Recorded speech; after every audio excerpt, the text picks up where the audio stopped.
बिस्मिल्लाहिर्रहमानिर्रहीम, अस्सलामु अलैकुम। गुड मॉर्निंग, सुबह खैर, जुम्मा मुबारक। मैं हूँ मोहम्मद जुनेद अली। मैं हूँ इशाल अदनान। प्रोग्राम का बाकायदा आगाज करते हुए सबसे पहले टॉप 5 स्टोरीज शामिल करेंगे। टॉप 5 स्टोरीज ये है कि पेट्रोलियम मसनूआत की कीमतों के साथ साथ एलपीजी की कीमतों में भी इजाफा हुआ है। कल हम बात कर रहे थे कि कीमतें कम होने जा रही हैं, लेकिन कीमतें बढ़ा दी गई हैं। यहाँ एक जोर का झटका दिया है। हुकूमत ने समरी गई 3 रुपए से जायद की कमी की और उसमें इजाफा हो गया है। इसकी वजूहात क्या हैं और इसके असरात क्या होंगे, इस पर बात करेंगे। इसके अलावा बात होगी अमरीकी इंतखाबात की, जिसमें अब सिर्फ 3 दिन बाकी रह गए हैं। यूरोपीय यूनियन के लोग कमला हैरिस के हक में है, कौन डोनाल्ड ट्रंप के हक में है, ये भी आपको बताएंगे। और फिर बात होगी अपना घर प्लॉट खरीदने वालों के लिए एक बड़ी खबर आ चुकी है और खबर यह है कि 56 शहरों में गैर मनकूला जायदादों की कीमतों में 75% इजाफा हो गया है। तो क्या रियल एस्टेट सेक्टर में एक बार फिर से जान पड़ने वाली है और क्या सरमायादारों को एतमाद उनका बहाल किया जाएगा, इस पर भी बात होगी। और साथ ही साथ बात होगी पाकिस्तान और भारत के दरमियान होने वाला international mixed martial arts fights का मेला पाकिस्तानी फाइटर्स ने लूट लिया। जी हाँ, और आज शो में आपकी मुलाकात करवाएंगे हवाओं में उड़ने वाली कौम की बहादुर और जिंदा दिल बेटी उमारा किरण से।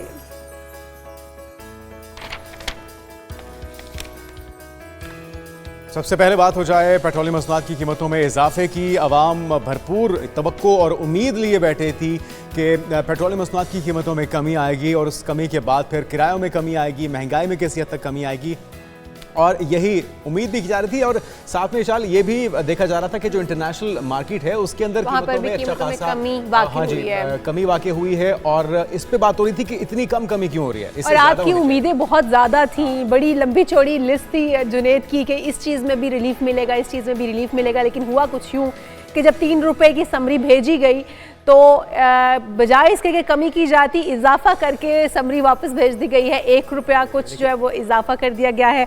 अच्छा, अवाम को जब हम रिलीफ की बात करते हैं तो वो डायरेक्टली अगर आपकी कीमतें पेट्रोल की कम होती हैं तो बहुत सारी चीज़ों के ऊपर रिलीफ मिलता हुआ नज़र आता है, क्योंकि हमारे यहाँ ऐसा नहीं है। लेकिन जब आलमी मार्केट में भी तेल की कीमत कम हुई तो हम ये सोच रहे थे कि जब पाकिस्तान के अंदर जो कीमत कम होगी तो बहुत सारी चीज़ों के अंदर रिलीफ मिलेगा, किरायों में कमी ऐसा हुआ नहीं है। हमारी उम्मीदों पर पानी फिर चुका है। शाहिद हसन सिद्दीकी साहब हमारे साथ मौजूद हैं, माहिर मईशत, उनसे बात करते हैं और जानते हैं कि असरात क्या होंगे। और इससे पहले कि उनकी राय लें, गोहर अली हमारे नुमाइंदे हमारे साथ मौजूद हैं। गोहर अली, क्या कहना है अवाम का? यकीनी तौर पर मायूसी होगी हर तरफ।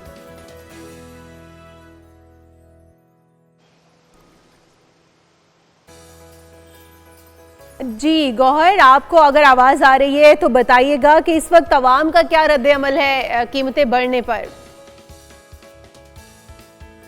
मायूसी का शिकार कहा जा रहा था कि पेट्रोल की कीमतों में कमी होगी और अवाम को रिलीफ मिलेगा, लेकिन ये तवक्को, ये उम्मीद जो है भर ना आ सकी और पेट्रोल की कीमत में इजाफा कर दिया गया। पेट्रोल जो है वो तमाम पूरी मईशत पे असरअंदाज होता है। जब इसकी कीमत में इजाफा होता है तो कास्ट ऑफ प्रोडक्शन बढ़ जाती है, ज़राए आमदोरफ्त के किराए में इजाफा हो जाता है और ट्रांसपोर्ट मालिकान ये जवाब तलाश लेते हैं कि पेट्रोल डीजल की कीमत बढ़ गई है, इसलिए अब किराए बढ़ जाएंगे। हाँ, थोड़ा ही इजाफा हो लेकिन इसके असरात जो है वो मुरतब होते हैं।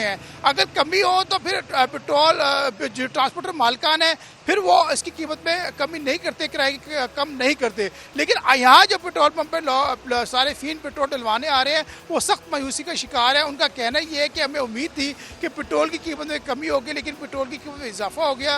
उनका ये कहना था पहले ही जो है महंगाई की लहर जो है वो उनको निगल रही है। गिराने की लहर से वो गैर मामूली तौर पर मुतासिर हो रहे हैं और महंगाई इतनी ज्यादा है कि अगर आप शहरियों से हमारी बात करवा सकें, मुश्किल है। गौहर, अगर आप शहरियों से हमारी बात करवा सकें कि उनका क्या कहना है। जी मैं कोशिश करता हूँ पेट्रोल में जो इजाफा हुआ है कि कोई शहरी बात कर सके। जी, पेट्रोल की कीमत में इजाफा हुआ है, क्या कहते हैं आप? अवाम को कोई नहीं पूछने वाला, कोई नहीं पूछने वाला यहाँ पे। अवाम की कोई नहीं सुनता। महंगाई पहले बहुत ज्यादा और करेंगे जी, ये अभी और करेंगे इजाफा। जी, इन शहरी का कहना है कि पेट्रोल की कीमत में मजीद इजाफा होगा। एक और शहरी मौजूद है, इनसे पूछते हैं सिर्फ पेट्रोल की कीमतों में इजाफा होगा, क्या कहते हैं आप? कहना क्या है जी, कीमतें बढ़ा रहे हैं, कारोबार आगे नहीं है, काम आगे नहीं है, मुश्किल में है। सुबह सुबह पेट्रोल खत्म हो गया, डलवाने के लिए आए हैं। पैदल आए हैं आप? पैदल आए हैं और क्या करना है, पेट्रोल डलवाने के लिए आए हैं। आगे आगे पता लगा जी पेट्रोल की कीमतें ज़्यादा हो गई हैं। ये सारिफ कह रहे हैं कि पैदल आए हैं और आगे मालूम हुआ है कि पेट्रोल की कीमत में इजाफा हो गया है। अल्लाह खैर करे, कुछ भी हो सकता है आगे, रात को कुछ होता है, सुबह कुछ होता है, इनका इंसान क्या करेगा। महंगाई बढ़ती जा रही है, क्या करना चाहिए? मुश्किल है, मुश्किल है।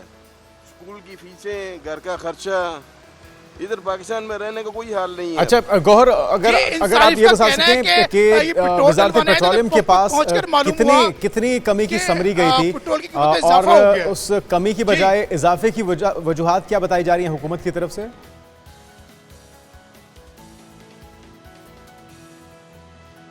गौर, आप सुन पा रहे हैं? जी जी, वो जी इजाफे की वजूहात तो कोई खास नहीं बताई गई, लेकिन ये कहा गया था कि पेट्रोल की कीमत में कमी होगी, लेकिन अब इजाफा कर दिया गया है। और इजाफा तो बहुत ज़्यादा नहीं है, लेकिन इसके असरात मुरतब होंगे बहुत ज़्यादा, क्योंकि पहले ही पेट्रोल की कीमत बहुत ज़्यादा है। यहाँ सारिफिन, जैसे अभी एक सारिफ से पूछा, शहरी से पूछा, वो सख्त मायूसी का शिकार थे। बिल्कुल ऐसा ही है, इस वक्त मायूसी का शिकार है आवाम। बहुत शुक्रिया गौहर, आप हमारे साथ मौजूद थे। हमारे साथ डॉक्टर शाहिद हसन सदीकी साहब भी माहिर मईशत मौजूद हैं, उन्हें भी शामिल गुफ्तगू करते हैं। शाहिद हसन साहब, आप इस हवाले से क्या कहते हैं? क्योंकि समरी भेजी गई थी कीमत होने की और आलमी मार्केट में भी कीमतें कम हुई हैं लेकिन हम पाकिस्तान में देखते हैं अनफॉर्चुनेटली जिस तनासुब से आलमी मार्केट में कीमतें कम होती हैं, उस तनासुब से पाकिस्तान में नहीं होती, और इस बार तो कीमतें बढ़ा दी गई हैं, उल्टा हिसाब नजर आ रहा है। बहुत शुक्रिया। कुछ पेट्रोलियम मसनूआत की कीमतों में कमी के बाद जो इजाफा हुआ है वो अमानत में ख़यानत के ज़िम्रे में आता है, इख्तियारात का गलत इस्तेमाल के ज़िम्रे में आता है। और एक कौमी अलमिया ये है कि जिस वक्त पाकिस्तान की मईशत मुश्किलात का शिकार है, हुकूमत खुद कह रही है हम ज़बरदस्त मुश्किलात का शिकार हैं, उसके बावजूद अवाम पर बोझ और ताकतवर तबकों बदस्तूर मज़े कर रहे हैं। ये जो कौमी अलमिया है, मेरे ख्याल से ये तकलीफ देह है। लेकिन इसकी वजूहात से पहले मैं एक बात ज़रूर अर्ज़ कर दूंगा कि अवाम भी अपनी जिम्मेदारियां पूरी नहीं कर रहे। अभी जो वो बातें कर रहे थे वो बिल्कुल गलत थी। मैं बार बार बात कहता हूं कि अवाम को ये समझना होगा कि अगर आप हुकूमत टैक्सों की आमदनी नहीं बढ़ाती, अवाम पर बोझ डाले बगैर अपने शाहाना अखराजात कम नहीं करती, तो अगर वो कभी पेट्रोलियम मसनूआत में कमी कर भी देंगे तो उसका फ़ायदा उनको नहीं पहुंचेगा, इसलिए कि आपका बजट खसारा बढ़ जाएगा। और जब बजट खसारा बढ़ेगा तो वो महंगाई कुछ अरसे बाद आ जाएगी, IMF भी मुतालबा करेगा। तो पहले तो ये समझ कि कभी सियासी पार्टियों को भी मैं कहता हूँ मेहरबानी करें, कभी ये मुतालबा ना करें कि सिर्फ कमी करें। आप ये कहें जी आप ताकतवर तबकों से टैक्स चोरी करने वालों से दौलत लें, टैक्स लें ईमानदारी से, अपने अखराजात की हुकूमत कम करे। अच्छा डॉक्टर साहब, पेट्रोलियम मसनूआत के हवाले से अगर बात की जाए तो 60 रुपए पर लीटर 3 महीने से लेवी वसूल की जा रही है, क्या ये जस्टिफाइड है? देखिए, लेवी जो है वो भत्ता है, इसको मैं कहता हूँ भत्ता। तो जिस वक्त आपने IMF से 60 रुपए का मुआहदा कर लिया, उस वक्त हम यही शोर कर रहे थे ये भत्ता कहें। आप IMF से ये कहें, कहने के बजाय पहले तो ये कहें, मैं सवाल पूछना चाहता हूँ कि हमारे जो प्राइम मिनिस्टर साहब हैं शहबाज शरीफ साहब, उनका ये बयान रिकॉर्ड पर मौजूद है कि FBR जो टैक्सों की वसूली करता है, जितनी उसकी पोटेंशियलिटी है, जितनी उसने करनी चाहिए, वो उससे 15,000 अरब रुपया कम है। हम 50 अरब 20 अरब रुपए की बात कर रहे हैं। अरे भाई साहब, प्राइम मिनिस्टर साहब कह रहे हैं कि FBR 15,000 अरब रुपया सालाना कम कर रहा है। वो सिर्फ FBR कह रहे हैं। हमने जब सूबों का दूसरा निकाला, मैं जिम्मेदारी से कह रहा हूँ 22,000 अरब रुपया सालाना हम टैक्सों में कम वसूल कर रहे हैं, जिसका फायदा ताकतवर तबकों को, प्रॉपर्टी माफिया को, ताजरों को, सनतकारों को, बरामद कुनंदगान को, स्टॉक सब कमा रहे हैं। क्यों? क्योंकि हम मईशत को दस्तावेजी नहीं बनाना चाहते, हर किस्म की आमदनी पर टैक्स नहीं लगाना चाहते। एक आसान रास्ता चुन लिया है कि बिजली के नर्ख बढ़ा दें, पेट्रोल के नर्ख बढ़ा दें। और अभी मैंने आपको पहले भी बताया था कि मुझे खौफ है कि अभी तो बिजली के नर्ख भी बढ़ेंगे, अभी तो रुपए की कदर में कमी होनी है, मान ले आप मेरी बात। अच्छा डॉक्टर साहब, इसके अलावा ये जो पेट्रोलियम मसनूआत की कीमतों में इजाफा है, इससे एक तो कॉस्ट ऑफ प्रोडक्शन बढ़ेगी, ट्रांसपोर्टेशन बढ़ेगी, तो ओवरऑल इसके असरात क्या होंगे मुल्क की मईशत पे? देखिए, जिस वक्त अब आप पेट्रोल की कीमतें बढ़ाती हैं तो दालें, सब्जियां, गोश्त, ट्रांसपोर्ट के किराए सब पे असर होता है, और वो असर उससे ज्यादा होता है जितना बढ़ाया जाता है। लेकिन किया क्यों है इन्होंने, आपको मैं बता दूं। IMF से जो इन्होंने मुआहदा किया था, उसके तहत जो हदफ रखा गया था जुलाई से सितंबर तक, तो अब वो ताजिर दोस्त स्कीम को हुकूमत ने खुद नाकाम बनाया। अभी आपने बताया कि प्रॉपर्टी की मालियत 75% कर दी है, ऐसा कुछ नहीं है। जब आप देखेंगे बड़े बड़े शहरों में जहां से आमदनी आनी है वहां इजाफा इतना नहीं किया है, इतना खुश ना हो। कई सौ अरब रुपए प्रॉपर्टी माफिया से आज भी कम वसूल कर रहे हैं। इजाफा बहुत मामूली है बड़े शहरों में, बड़ी प्रॉपर्टीज में वसूल नहीं होगा। तो जब आप प्रॉपर्टी लेना नहीं चाहते, लोगों से टैक्स लेना नहीं चाहते, ताजरों से नहीं लेना चाहते, शान खर्च नहीं करना चाहते, अवाम जो है ना शोर करके फिर जिंदाबाद के नारे लगाने फिर किया क्या जाए? क्योंकि अवाम तो शोर ही कर सकते हैं, फिर अवाम को क्योंकि रिलीफ किसी तरह से भी नहीं मिलना। अगर पेट्रोल की कीमत आप कह रहे हैं कम की भी जाती है तो उस तरह से रिलीफ अवाम तक पहुंचना ही नहीं है जब तक इनके शाहाना जो शाह खर्च हैं वो कम नहीं हो जाते, या फिर कोई सद्देबाब जो है वो अमली तौर पर हमें नज़र नहीं आता। हम करें क्या? क्योंकि इस वक्त तो पेट्रोल की कीमत अगर आज बढ़ी है, मजीद कल फिर बढ़ेगी। हमने देखा एलपीजी की कीमत भी बढ़ गई है, गो के अभी सर्दी नहीं पहुंची है लेकिन उसकी कीमतें भी बढ़ा दी गई हैं। तो अवाम की तो चीखें निकल रही हैं, अवाम के पास क्या तरीका कार है इससे निकलने का? नहीं, चीखें तो जो है ना आज से नहीं निकल रही, कई दिहाइयों से निकल रही हैं। यही लोग फिर जिंदाबाद के नारे लगाते हैं। मैं आपको बुरा ना माने, कोई ऐसा हो नहीं सकता। अवाम की ताकत से अगर एक चीफ जस्टिस इफ्तिखार चौधरी को ला सकते हैं पावर में, तो ये अपने लिए जिंदाबाद के बजाय ये क्यों नहीं कहते शहबाज शरीफ साहब से और अपोजिशन से कि आप अपना काम कर रहे हैं? मुझे ये बताइए, जब शहबाज शरीफ साहब कहते हैं 15,000 अरब रुपया कम, मैं साबित कर सकता हूँ हम 22,000 अरब रुपया का सालाना कम ले रहे हैं टैक्स, और उसका फायदा तक हो। अगर ये नहीं लेते तो आप पेट्रोल में इजाफा करें या कम करें, फर्क नहीं पड़ता। क्योंकि अभी आप तालीम का बजट कम करते हैं, सेहत का बजट कम करते हैं, अवाम उस पर बोलते नहीं है। तरक्याती अखराजात में कटौती अभी करने वाले हैं ये, जिससे बेरोजगारी बढ़ेगी, गुर्बत बढ़ेगी। 40% से ज्यादा आपकी गुर्बत है। हल जो है वो ये है कि जब आप, हमारा सुप्रीम कोर्ट भी जो है ना, आपको पता है सीओ मोटो लेता है इंतखाबात के मामले में, दूसरे मामले में वो ये क्यों नहीं लेता कि जी ये आप 15,000 अरब रुपए आप खुद कह रहे हैं, तो आप हर किस्म की आमदनी पर टैक्स क्यों नहीं लगाते? ये तो आपके आइन का हिस्सा है, ये तो आपके मंशूर का हिस्सा है। तो हम तो आइन को भी नजरअंदाज कर रहे हैं, जिसमें ये लिखा था कि हर बच्चा, 26 मिलियन बच्चे स्कूल नहीं जा रहे। आइन कहता है कि 16 साल का हर बच्चा स्कूल जाएगा।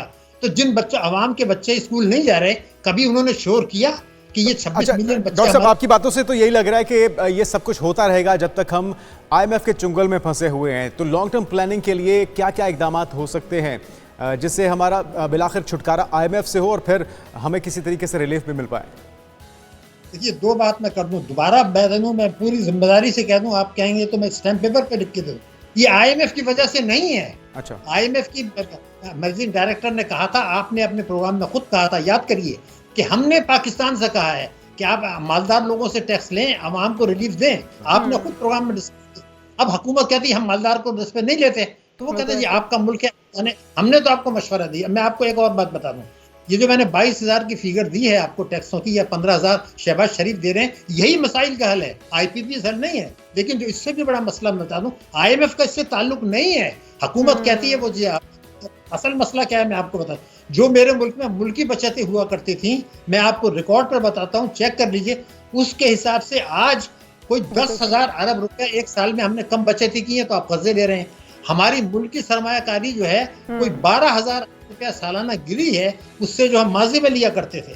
हमारे जो बैंक्स हैं वो 31,000 अरब रुपया सरमायाकारी कर रहे हैं, जो उनका काम नहीं है, हुकूमत को दे रहे हैं बजट खसारे के लिए, और 12,000 अरब रुपया दे रहे हैं कर्जे।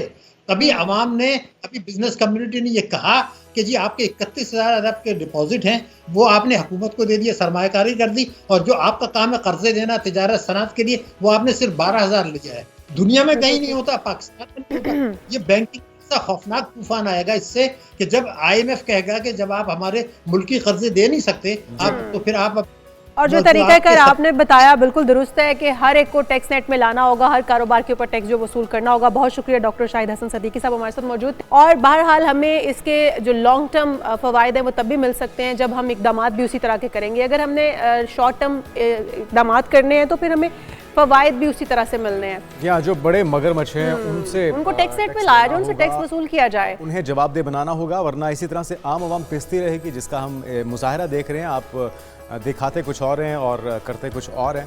आगे बढ़ते नाज़रीन, और अगला है अहम मामला अमरीकी दंगल का। इंतखाबी दंगल सजने जा रहा है, सिर्फ 3 रोज़ बाकी रह चुके हैं। 5 नवंबर को सदारती इलेक्शन होगा, जिसमें अब बताया जा रहा है कि कैमिला हैरिस और डोनाल्ड ट्रंप ज़ोरों शोर से इंतखाबी जलसों से खिताब भी कर रहे हैं। अमरीका में बहुत से इदारे उम्मीदवारों की मकबूलियत के हवाले से अपने पोल जायजे पेश करते रहते हैं। फिलहाल तमाम जायजे कैमिला हैरिस और डोनाल्ड ट्रंप के दरमियान तारीखी तौर पर एक सख्त मुकाबले की तरफ इशारा बिल्कुल जी, सियासतदानों और सियासी मुबस्सरीन का तो ये कहना है कि वाहिद पोल जो अहमियत रखता है वो है इंतखाबात के दिन का वोट।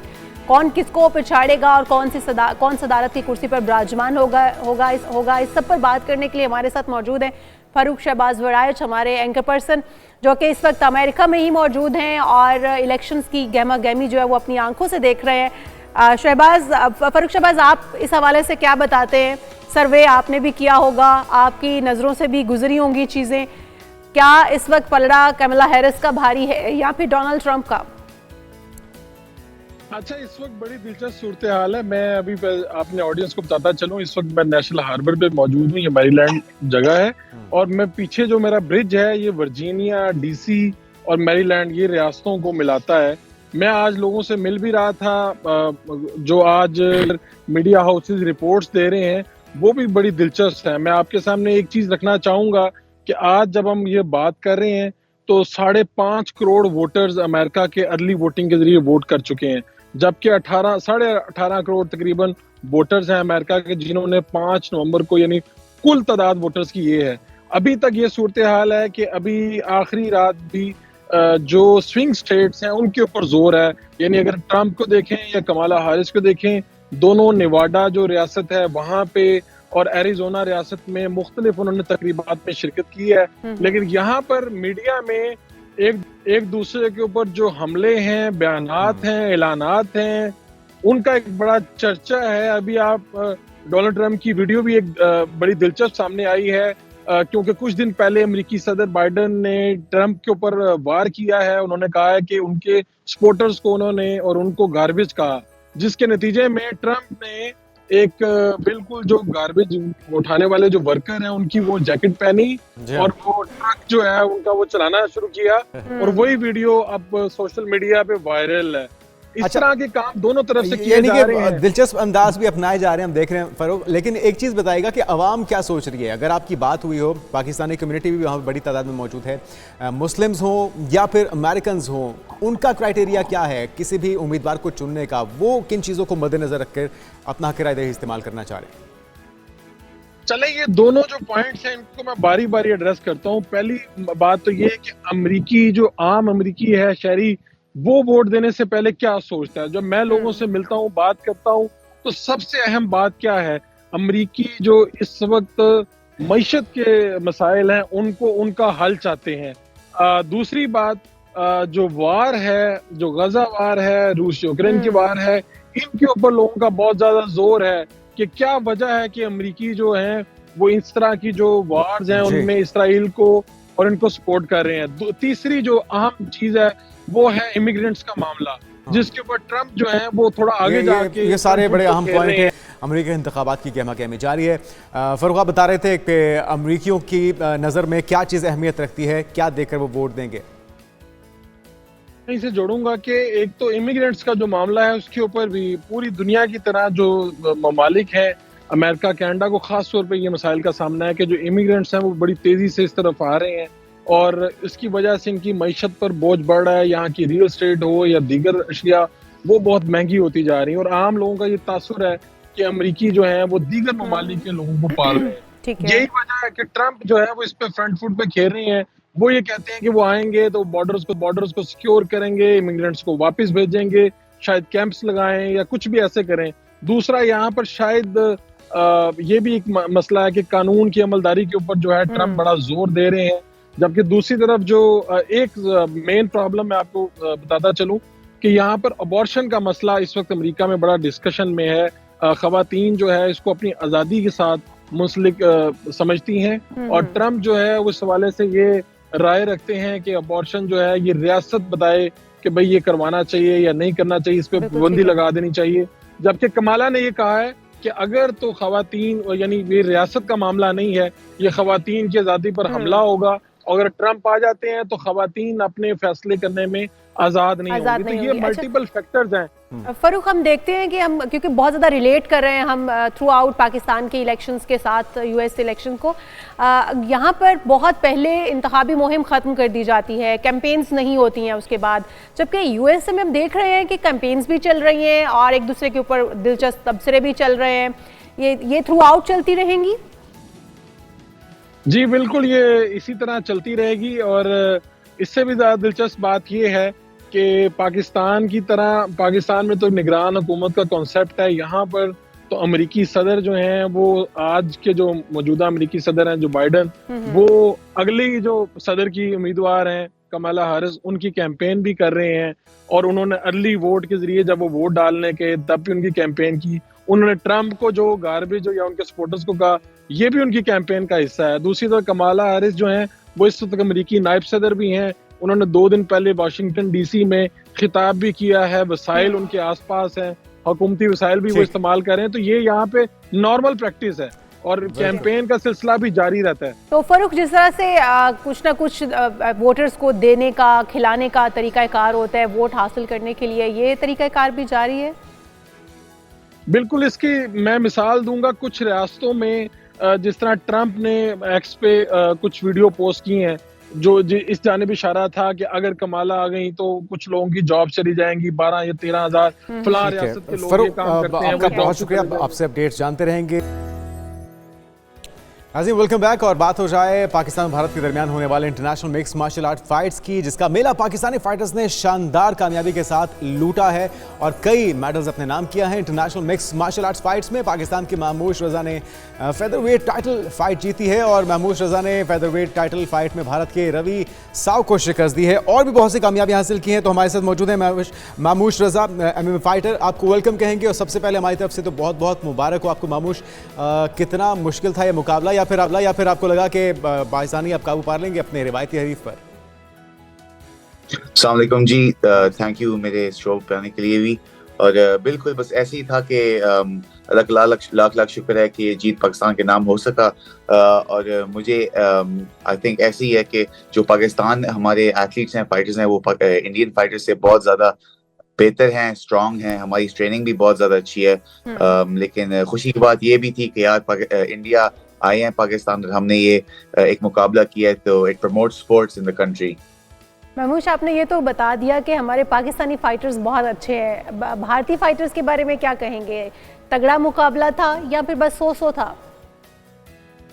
नहीं, मुकाबला तो अच्छा था, ऑब्वियसली वो भी मुझे मारने ही आ रहा है। लेकिन हमारा बस ये है कि हम एक बोर्न फाइटर्स हैं, हमारे खून के अंदर है ये चीज़। तो शायद हम क्रिकेट में हार जाएं, हॉकी में हार जाएं, लेकिन मिक्स मार्शल आर्ट्स जो एक फाइट होती है उसमें हम हार नहीं सकते। महमूद, कितनी खुशी महसूस होती है जब आप, वैसे तो किसी भी मुल्क के साथ कोई भी आप फाइट जीते तो आपको खुशी महसूस होगी, लेकिन जब भारतीय हरीफ के साथ आप एक मतलब रिवायती हरीफ है आपका भारत, और भारत के साथ वैसे क्रिकेट मैच भी हो तो हम लोग खुशी महसूस करते हैं। आपने कितनी खुशी महसूस की भारत को हराने के बाद? नहीं जी, अल्लाह का लाख शुक्र है, बहुत ज़्यादा खुशी महसूस हुई है।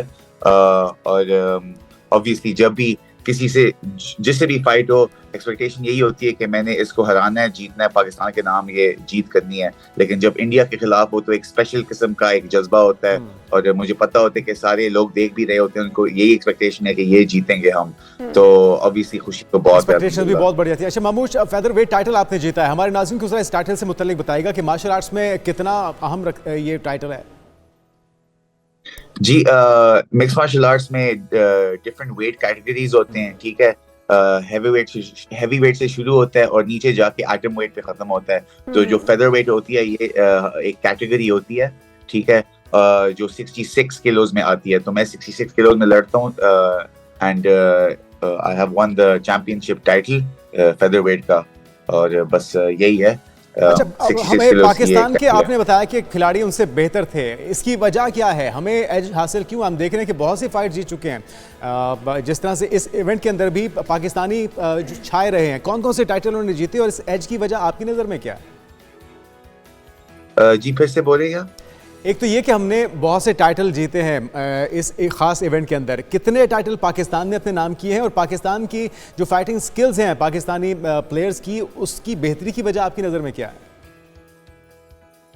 जी मेरे ख्याल में 8 टाइटल्स हम जीते हैं उस रात। 8 फाइट्स हुए थे, title fights different weight categories में, और 8 के 8 हम जीते हैं अल्हम्दुलिल्लाह।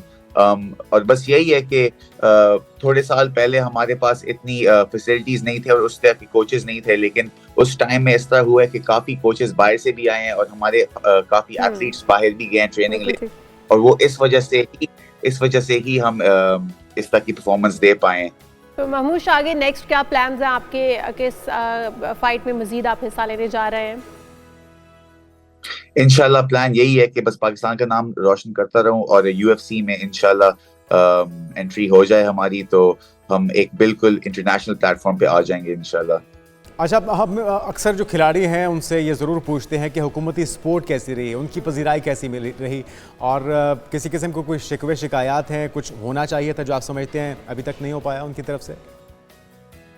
जी बात ऐसे है कि मैं यहाँ पे बैठ के ये बातें कर सकता हूँ कि यार हुकूमत ने साथ दिया है या नहीं दिया, लेकिन at the end of the day ये चॉइस मेरा है। मैंने ही डिसाइड किया था कि मैंने पाकिस्तान के लिए लड़ना है, तो at the end of the day जो भी हो जाए मैं लड़ता रहूँगा। ऑब्वियसली मैं चाहता हूँ कि गवर्नमेंट की सपोर्ट ज़्यादा हो। मुझे पता है कि अभी भी करते हैं सपोर्ट, लेकिन उस तरह नहीं करते जिस तरह बाकी स्पोर्ट्स के लिए करते हैं, लेकिन ये हमारा काम है कि हम इस स्पोर्ट को बिल्कुल मेन पे ले आए, मेन स्ट्रीम पे ले आए, ताकि हम और वो इसी तरह होगा अगर हम जीत के ही ले आए। और पार्टिसिपेशन आपने इंडिविजुअली खुद से की थी या वजारत खेल ने मुआवनत फराहम की वहां जाने में, इस तमाम अरेंजमेंट में? ज्यादातर मैंने खुद ही की थी और मेरे स्पॉन्सर्स ने की थी। उनको मैं शाउट आउट देना चाहता हूँ। एश स्कल्पचर हो गया, डिजाइनिंग स्टिचेस हो गए वगैरह, जितने भी मेरे स्पॉन्सर्स हैं उन्होंने और मैंने खुद ने, मेरे घर वालों ने, हमने ये साथ ही सब कुछ प्रिपरेशन की उस तरह की थी। वैसे तो गवर्नमेंट की सपोर्ट उस तरह नहीं रहती। कुछ फाइटर्स हैं जिनको शायद मिलती होगी, लेकिन चले महमूद, हमारी तरफ से आपको बहुत बहुत मुबारकबाद, और इसी तरह से चमकते रहिए, इसी तरह से आप फाइट्स जीतते रहिए और ये अपने नाम करते रहिए, क्योंकि हमारे लिए तो जो ये असासा है, हमारे खिलाड़ी हैं, हमारे एथलीट्स हैं, हमारे लिए पाकिस्तान के लिए असासा है, और पाकिस्तान का नाम रोशन करते रहें।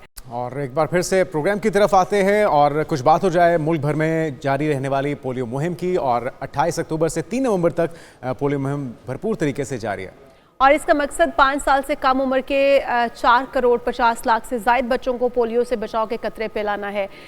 डीजी खान में बड़े मुनफरिद अंदाज में ये मुहिम जारी है। ढोल ढमकों की थाप पर बच्चों को पहले जमा किया गया और उसके बाद जो है वो भी दिया गया। बच्चों को पहले उन्होंने एक फील दिया कि जी मेला लगा हुआ है, कोई शादी है, कि किसी की बारात आ रही है, तो बच्चे सारे जमा हो गए हैं उस ढोल बच्चों को पकड़ के कतरे करके काबू किया और फिर उनको पोलियो के कतरे पिलाए। जरा देखिए क्या हुआ।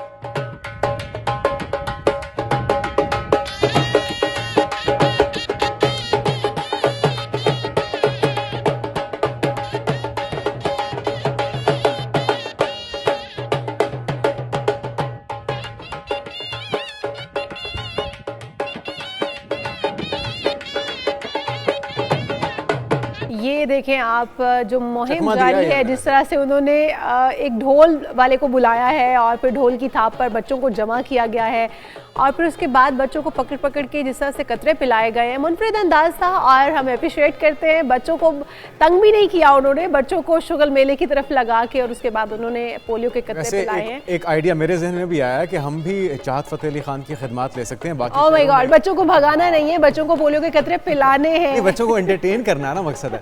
तो चाहत फ़तेह अली खान को बुलाएं और उनको, अच्छा बच्चे भी बड़े सियाने हो गए हैं, बच्चों को भी पता है, बच्चे वो भाग ही ना, हाँ। वो छुप जाएंगे कहीं जाके कि जी हमें ये कौन सी सजा मिलने लगी है। खैर ये तो मजाक की बात थी। डीजी खान के अंदर किस तरह से उन्होंने काबू किया बच्चों को पोलियो के कतरे पिलाने के लिए। पेशावर का रुख करते नासिर में हमारे नुमाइंदे मौजूद हैं, नासिर दावड़, उनसे जानते हैं कि वहाँ पे किस तरह से बच्चों को कतरे पिलाए गए। जी नासिर, अपडेट कीजिएगा।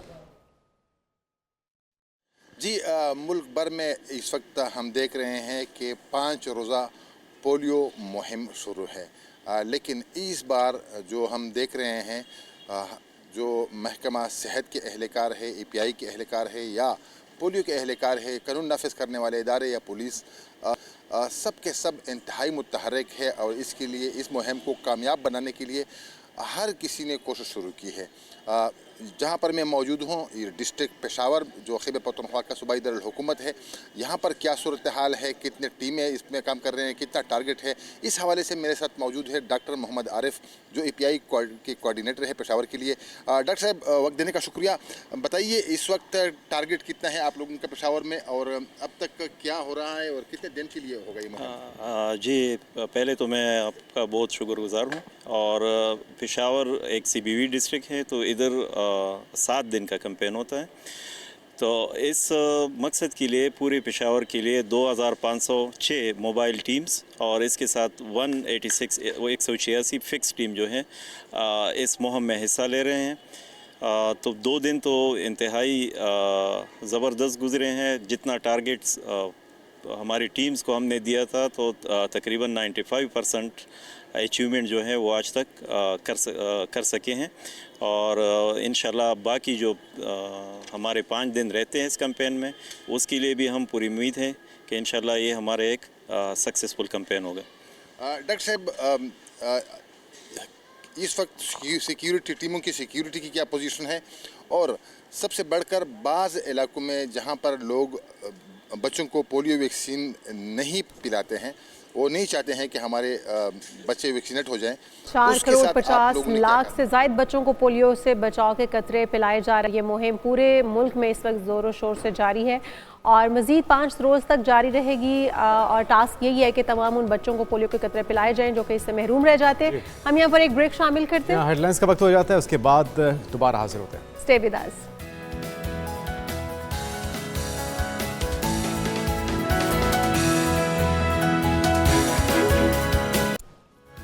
प्रोग्राम में एक बार फिर से आपको खुशामदीद कहेंगे नाजरीन। और हम अभी बात करेंगे, फेडरल बोर्ड ऑफ रेवेन्यू ने मुल्क के 56 शहरों में गैर मनकूला जायदादों की कीमतों में मौजूदा मार्केट वैल्यू के 75% तक इजाफा कर दिया है। नई कीमतों का इतलाक आज से हो जाएगा, लेकिन इसके फ़ायदे क्या होंगे? FBR ने मखसूस इलाकों के हवाले से गैर मनकूला जायदादों के ऊपर जो नई मार्केट वैल्यू है उसका तयन किया और ये तयन पहले भी कई बार किया जा चुका है। इसके ऊपर क्या फ़ायदा होगा आवाम को, या फिर ये तमाम फवायद जो हैं वो सिर्फ गवर्नमेंट के लिए होंगे, इसके ऊपर हम बात करेंगे। हमारे साथ हमारे मेहमान भी मौजूद हैं, उन्हें शामिल एक्सपर्ट हमारे साथ मौजूद हैं। हमीदुल्लाह खान साहब, आपको वेलकम कहेंगे पाकिस्तान मॉर्निंग में। हमीद भाई, क्या लॉन्ग टर्म बेसिस पे अब हम देख रहे हैं कि पिछले 2 साल या 2.5 साल से मार्केट रियल एस्टेट की बिल्कुल डाउनफॉल है, मंदी का शिकार है, वो इन्वेस्ट करने को तैयार नहीं है, उसमें कुछ जा रही है और कहाँ इसके असरात होंगे? जी अस्सलाम वालेकुम, गुड मॉर्निंग पाकिस्तान। नहीं, ऐसा मेरा नहीं ख्याल है कुछ होगा बेहतरी इससे। अच्छा, एक तो ये कि जो सर्वे है, जो रिज़ल्ट आए हैं ना, वो ऐसे लग रहा है कोई सर्वे बेस्ड नहीं है, ऑफिस में बैठ के सारा कुछ हुआ। अच्छा, क्योंकि रात मैं थोड़े सा एक एरिया को देख रहा था तो वहाँ पे जो आबादियाती एरिया है उसके रेट जो डेवलप्ड एरिया है उससे डबल है। इट मीन्स के वर्किंग नहीं हुई है, बस सिर्फ इसको जो है फिर इसकी ज़रूरत क्यों पेश आई हमें साहब? असल में IMF के प्रेशर में गवर्नमेंट का जो रेवेन्यू है वो शॉर्टफॉल बढ़ता जा रहा है। पिछले एक क्वार्टर में 92 बिलियन का शॉर्टफॉल था, अक्टूबर का कोई 90 बिलियन का, तो ये ओवरऑल 4 महीने का जो रेवेन्यू शॉर्टफॉल है दैट इज़ 182 बिलियन। तो उसको भी कवर करना है, तो इसलिए वो डेली बेसिस पे तजर्बे हो रहे होते हैं कि जी शायद। अच्छा हाँ साहब, पहली बात तो आप हमारी तरफ देख सकते हैं, कोई मसला नहीं है, कैमरा आपको कैच कर लेगा, आप हमारी तरफ देख के बात कर सकते हैं। दूसरा ये कि जो अभी जिस तरह से जुनेद भी कह रहे हैं, आप ब्रेक से भी जाने से पहले आपसे बात भी हो रही थी कि इलाकों के हिसाब से वैल्यूएशन की जा रही है, किस तरीके से डिफाइन किया जा रहा है कौन से इलाके का क्या कीमत होनी चाहिए, क्या कमर्शियल एरियाज़ के हिसाब से और जो नॉन कमर्शियल हैं, आबादी वाले इलाके हैं, उनके हिसाब से उस तनासुब से किया जा रहा है? बिल्कुल इसी तरह ही है कि रेजिडेंशियल का जो रेट है वो डिफरेंट होता है, कंस्ट्रक्शन जो रेजिडेंशियल है उसका रेट डिफरेंट है, और जो एन एवरेज अगर देखा जाए तो जो रेजिडेंशियल कंस्ट्रक्शन है उसका रेट इन्होंने 1800 से 2000 रुपये किया हुआ है, और जो कमर्शियल का कंस्ट्रक्शन का रेट है जिस पे टैक्स लेंगे वो कोई 2200 से 2500 रुपये है। तो इस वक्त जो एक्चुअल यानी है दैट इज़ यानी फॉर अगर कमर्शियल देखा जाए कोई 6,500-7 हज़ार रुपये पर स्क्वायर फीट कॉस्ट पड़ती है, और अगर रेजिडेंशियल हो तो वो कोई 4,500 से 5,000 है। तो वो पता नहीं अब इन्होंने कहाँ से रेट लिए हैं, किस रेट के ऊपर इन्होंने क्या किया। ये जो भी किया है, एक तो आप बता रहे हैं कि ऑफिस में बैठ के किया है, ग्राउंड पे जाके उसकी वैल्यूएशन नहीं की गई। बिल्कुल। अब इसका फायदा होगा, नुकसान होगा, या एज इट इज जो मार्केट इस वक्त चल रही है वैसे ही रहेगी? नहीं, इसका नुकसान ही होगा ना, कॉस्ट ऑफ परचेज बढ़ जाएगी तो पहले लोग नहीं ले रहे हैं। प्रॉपर्टी का जो बिजनेस है, स्पेशली जो रियल एस्टेट में जो लोग इन्वॉल्व हैं वो ऑलमोस्ट ख़त्म हो चुका हुआ है। तो बहुत सारे यानी उससे लोग जो है ना अनएम्प्लॉयमेंट क्रिएट हो रही है। पहले जो टैक्स में पहला 2 स्टेटस होते थे, फाइलर, नॉन फाइलर, फिर एक जो है वो किया लेट फाइलर, फिर कोर्ट्स में लोग गए। तो हमारे यहाँ पे ना एक तो रातों रात जो पॉलिसीज़ बनती हैं वो फिर चैलेंज हो जाती हैं। उसका नुकसान क्या होता है कि जी गवर्नमेंट की भी कॉस्ट बढ़ रही है, लोगों की भी कॉस्ट बढ़ रही है कि जी अदालतों में जा रहे हैं, और कोर्ट्स के ऊपर जो बाकी केसेस हैं उसका प्रेशर ऑलरेडी इतना ज़्यादा है और हमारे डिसीजन नहीं होते। ऊपर से ये हर रोज़ एक नया चीज़ FBI छोड़ता है, और मुश्किलात बढ़ जाती हैं। अच्छा, रियल एस्टेट की थोड़ी सी समझना चाहें, एक चीज़ मैं आपसे जानना चाहूँगा कि रियल एस्टेट का ताल्लुक किस चीज़ से है, उसमें बेहतरी की उम्मीद किस चीज़ के होने से हम एक्सपेक्ट करें? क्योंकि हम देख रहे हैं कि स्टॉक एक्सचेंज में बेहतरी आ रही है, महंगाई कहा जा रहा है कि सिंगल डिजिट में आ चुकी है, लेकिन रियल एस्टेट जो कि तू है तो उसमें बेहतरी, उसमें जान कब डलेगी? महंगाई पे अगर देखा जाए ना कि हम स्टॉक एक्सचेंज पे ना छलांगे मार रहे हैं, तो स्टॉक एक्सचेंज के साथ जो हमारी टोटल जो पॉपुलेशन है उसका 0.3% भी इंगेज नहीं है। तो उसका हमारी इकानमी से या खुशहाली से कोई लेना देना नहीं है। अब उसमें 5 कंपनीज ने कोई 450 अरब रुपए एक क्वार्टर में प्रॉफिट कमाया, तो 5 कंपनीज के साथ कितने लोग हैं? ज़्यादा से ज़्यादा 10,000 लोग इन्वॉल्व होंगे, तो उसका मासेस के साथ कोई लेना देना नहीं है। दूसरा है कि रियल एस्टेट एक अनडॉक्यूमेंटेड सेक्टर है, और ये फैटफ से बहुत ज़्यादा प्रेशर था फिर IMF का कि इसको डॉक्यूमेंट करें। अब डॉक्यूमेंट करने के लिए अगर सिर्फ टैक्स के रेट आगे पीछे बिल वजह बढ़ा दें, कम कर दें, अब आपके पास सारा डाटा अवेलेबल है। आप सबसे पहले जितनी सोसाइटीज़ हैं उनको रजिस्टर करें, और वहाँ पे कोई भी चीज़ जो है बगैर डॉक्यूमेंट के हो ही नहीं सकती। आप परचेज करते हैं आपकी, अब मसला कहाँ पे होता है? जब फाइल्स का सिर्फ काम होता है, तो आप उस चीज़ को डिस्करेज करें। लेकिन है कि यहाँ पे एक ओवरऑल आपने पूरे सेक्टर को ही बिठा दिया। ठीक है। अच्छा, ये स्वाबदीद जो है वो FBR के पास है, FBR जो है वो इस तरह से इनकी कीमतों का तयन करेगा? तो पिछले अगर 2.5 साल से देखा जाए तो हर डिपार्टमेंट के साथ अपनी स्वाबदीद है, कॉन्स्टिट्यूशनली नहीं है लेकिन वो बना दी गई हुई। ठीक है, इख्तियारात दे दिए में लामे दूध, और उन्होंने यही है कि जी रेवेन्यू बढ़ाएं, जैसे मर्जी बढ़ाएं ना, लेकिन प्रिंसिपली ये जो मैटर है ये प्रोवेंशियल मैटर है। जो प्रॉपर्टीज की जो है ना सर्वे करना, ये बड़ी इंपॉर्टेंट चीज़ आप बता रहे हैं कि ये जो काम फेडरल ने किया है ये उनका काम नहीं था, ये प्रोविंशियल गवर्नमेंट का काम था। बिल्कुल, ये प्रोविंशियल। दूसरा है कि इस वक्त आप ना 3 रेट हैं, एक मार्केट रेट है, एक आपका FBR रेट है, एक DC रेट है। अब कानून क्या है कि जी आप जो रजिस्ट्रेशन है, आपकी रजिस्ट्री है, वो नहीं है DC रेट पे, FBR को टैक्स देना है आपने FBR रेट पे, और अगर आपने जिस चीज़ पे ख़रीदा हुआ है अब तीनों में हायर के ऊपर आपको टैक्स देना है। अब इसके ऊपर फिर एक अलग से एक डिबेट है। तो कोशिश ये करनी चाहिए कि हम ईज ऑफ डूइंग बिजनेस की तरफ जाएं, आसानियां पैदा करें ताकि एतमाद बहाल हो, ताकि टैक्स बढ़े। बजाय DC रेट है, इसके ऊपर क्या प्रॉपर्टी खरीदी भी जाती है? क्योंकि DC रेट तो बहुत कम रखा जाता है, किसी भी ज़मीन का रेट जो अगर हम DC रेट देखते हैं तो वो कुछ भी नहीं है अगर वैल्यूएशन के हिसाब से। गवर्नमेंट के अलावा भी कोई इस पे खरीद सकता है? प्रॉब्लम यही है ना कि जो प्रोविंसेस हैं वो 18वीं तरमीम के बाद इतने स्ट्रांग हो गए कि वो अपनी डोमेन में ही चलते हैं। उससे क्या होता है कि जी फेडरेशन आपकी वीक हो गई। अब फेडरेशन का उतना इनके ऊपर रोल नहीं है। प्रोविंसेस अपनी सारी वर्किंग करें, एरिया वाइज जो है सारे रेट करें, उसको रिवाइज करें, उस एक रेट के ऊपर सारा। अगर एक ज़मीन खरीदनी है गवर्नमेंट ने तो गवर्नमेंट खरीदती है DC रेट पर, अगर एक आम शहरी को वो ज़मीन खरीदनी है तो वो हाईएस्ट रेट पर खरीदी जाती है, वो किस हिसाब से फिर वो रेट लगता है, वो थोड़ा सा गाइड कीजिए। बिल्कुल, गवर्नमेंट का तो वो ये होता है ना कि जी हम पब्लिक इंटरेस्ट में एक काम कर रहे हैं ना, तो उसमें तो डेफिनेटली फ़र्क होगा। अब आम बंदा अगर मैं एक चीज़ खरीद रहा हूँ तो मैं तो अपने बेनिफिट खरीद रहा हूँ ना, अगर गवर्नमेंट खरीदेगी तो वो एक पब्लिक का बेनिफिट उसमें होगा। से जिस तरह मेट्रो की लाइन बसेस की वो होनी थी तो वो एक पब्लिक के लिए था ना, तो उसमें तो ज़ाहिर है उसका बेनिफिट होता है। हमने हमेशा ये भी देखा कि मुख्तलिफ अदवार में tax amnesty scheme real estate के अंदर भी मुतारिफ करवाई गई, खासतौर पे PTI के दौरे हुकूमत में जब एमनेस्टी स्कीम दी गई रियल एस्टेट में तो बहुत ज़्यादा इन्वेस्टमेंट आई है और उसको बूम भी मिला। इस तरह की जो स्कीम्स हैं वो फ़ायदेमंद रहती हैं या उसका उल्टा नुकसान हो जाता है? बिल्कुल, जिस तरह हमारी बिल्कुल अनडॉक्यूमेंटेड किस्म की इकानमी है, आपका अब FBR खुद जो है ना वो कह रहा है कि जी आपका 5300 बिलियन जो है ना सेल टैक्स जो है वो आउट ऑफ बुक्स है, आप इकट्ठा कर रहे हैं कुछ 3300-3400 अरब। और उसके अलावा यानी टोटल आपकी मार्केट है 8,500। बिल्कुल ठीक है। तो यानी अनडॉक्यूमेंटेशन की वो देख लें कि आप मोर देन 100% आप अनडॉक्यूमेंटेड हैं। तो उसमें लेकिन है कि इस वक्त प्रॉब्लम क्या है गवर्नमेंट की, एमएसटी दे ही नहीं सकते, IMF के साथ आपने साइन अप किया हो तो एमएसटी तो किसी किस्म की ये नहीं दे सकते, इनके पास वो है ही नहीं।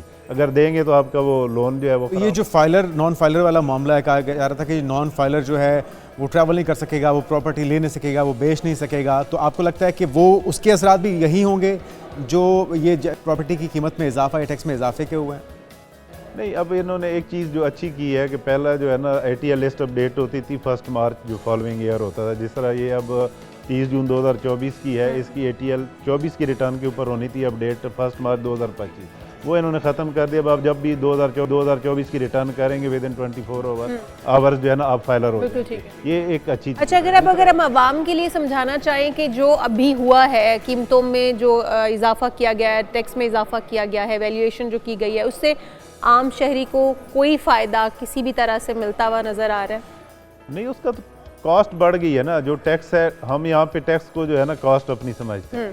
तो जाहिर है पहले अगर आप 100 रुपये पे दे रहे थे तो उसमें अगर वो 125 हो गया तो आप 125 पे टैक्स देंगे तो उतने से आपकी जो है ना कैश फ्लो डिस्टर्ब होगी, उतने से ही आपकी प्रॉपर्टी महंगी होगी। आसान लफ्ज़ों में कॉस्ट आप बता रहे हैं कि बढ़ गई है, कितनी कॉस्ट बढ़ गई है? फ़र्ज़ किया 1 करोड़ की एक प्रॉपर्टी थी इससे पहले, तो अब वो कितने में उसकी कॉस्ट हो चुकी है? अब वो देखें ना 75% इन्होंने कहा जी हम मार्केट 1 करोड़ 75 लाख की हो चुकी है क्या? अब तकरीबन उसी तरह ही यानी फिर बनेगी ना रेशो, तो उस हिसाब से आपकी कॉस्ट बढ़। तो फिर इसका मतलब है कि प्रॉपर्टी की प्राइसेस बढ़ गई? डेफिनेटली एज पर FBR बढ़ी हैं, लेकिन रियली इन मार्केट में नहीं बढ़ी है ही नहीं। कोई भी यानी आपके पास अगर प्लॉट है किसी भी सोसाइटी में तो आपका यानी आपका बायर नहीं है, सेलर हर जगह। इससे तो मार्केट और डिस्करेज होगी ऑलमोस्ट। अब ये सेक्टर तो बैठ ही गया और इसके साथ आपकी डेवलपमेंट का सेक्टर है जिसकी वजह से कोई आपकी ना 50 के करीब इंडस्ट्री चलती है। आप प्लाट लेंगे तो घर बनाएंगे तो आपका स्टील की रिक्वायरमेंट, आपकी सीमेंट की, ब्रिक्स की, वो सारे इसके साथ एक अलाइड इंडस्ट्रीज़ हैं। तो कोशिश ये करनी चाहिए कि इसको पूरा एक जो है ना इंडस्ट्री चूँकि दर्जा दे दिया गया था PTI को, इससे तो और बेशुमार शोबे वाबस्ता हैं, तो उसको सैकड़ों शोबे वाबस्ता हैं। बिल्कुल, और दूसरा कि फैसिलिटेट करें और कोई भी जो पॉलिसी लेके आनी है कम से कम 5 साल के लिए तो दें। अगर वीकली चेंज होना है तो किस तरह यानी आप एक्सपेक्ट करते हैं कि लोग उसमें इससे पहले भी 4 दफ़ा तो वैल्यूएशन हो चुकी है, तकरीबन 2018 में हुई, फिर 2019 में हुई, 2021 में हुई, फिर 2022 में हुई। लेकिन ये सारी हुई इसी तरह ही है ना कि ऑफिसेज में बैठ के। अब लास्ट जो हुई थी जिसको FTO ने वो कर दिया था, ख़त्म कराया था, तो अक्टूबर टैक्सिंग में जो है ना मेरा 3 करोड़ का मरला निकाल दिया था। लाहौर में 3 करोड़ का मरला नहीं है, तो अक्टूबर टैक्सिंग जिसका नाम अभी कह रहे हैं कि अनरियलिस्टिक ये वैल्यूएशन है, उसका अब चैलेंज हो सकती है। चैलेंज तो हमारे मुल्क में एक ही काम है, हम कुछ भी चैलेंज कर सकते हैं, कुछ बना सकते हैं, ला बना भी सकते हैं और उसको चैलेंज भी कर सकते हैं। सबसे खूबसूरती यही है। बिल्कुल ठीक है, क्योंकि रूल ऑफ लॉ नहीं है, जस्टिस सिस्टम को हम उतना स्ट्रांग, अब पूरी दुनिया में कुछ भी हो जाए ना आप आराम से कह दें जी I will see you in the court. यहाँ पे आप किसी को भी नहीं कहते, आप यही कहेंगे जी अल्लाह पे छोड़ा मैंने। बिल्कुल ठीक है, बहुत शुक्रिया। हमीदुल्लाह खान साहब हमारे साथ मौजूद थे और ये सूरत हाल है, कीमतों में इजाफा कर दिया गया है, इन्वेस्टर्स मौजूद नहीं हैं, सरमायादारों का एतमाद बहाल नहीं हुआ और अभी तक जो इस इजाफे के नताइज या समरात हैं वो आवाम तक पहुँचते हुए दिखाई नहीं दे रहे। तो ये था अहवाल प्रॉपर्टी में जो शौक हैं वो कुछ पता नहीं अनोखे और निराले हैं, वो किस तरह से काम कर रहे हैं और किस तरह से सर्वे किए जाते हैं, दफातर के अंदर बैठ के फैसले कर लिए जाते हैं। ग्राउंड रियलिटी कुछ और होती है और फैसले कुछ और होते हैं। बहरहाल हम आगे बढ़ते हैं और हम बात करते हैं उस शौक़ की जो कि एक बच्ची ने पाला है, हवाओं में उड़ने का शौक़। तो जी हवाओं में कैसे उड़ा जाता है, जब जहाँ पर बच्चियाँ जो हैं वो बहुत डरती हैं हवा में उड़ने से या फिर ऊंचाई से, वहाँ पर इस बच्ची ने, इस बहादुर बच्ची ने शौक पाला है हवाओं से बातें करने खुद का, उड़ने का, बल्कि दूसरों को ट्रेनिंग हवाओं में उड़ाने का। बिल्कुल, हवाओं में उड़ाने का भी शौक रखती हैं। हमारा किरण पैराग्लाइडिंग क्लब की चीफ एग्जीक्यूटिव भी हैं और हमारा किरण कहती हैं कि उनका मिशन पैराग्लाइडिंग के खेल के ज़रिए पाकिस्तान के सॉफ्ट इमेज को, खूबसूरत पाकिस्तान को और पाकिस्तानियों के पुरअमन रवैयों की अक्कासी को यकीनी बनाना है। तो वेलकम कहेंगे आपको हमारा पाकिस्तान मॉर्निंग में। ये शौक कब से है और ख़ुद तो आप उड़ती हैं, दूसरों को भी उड़ाना सिखा रही हैं?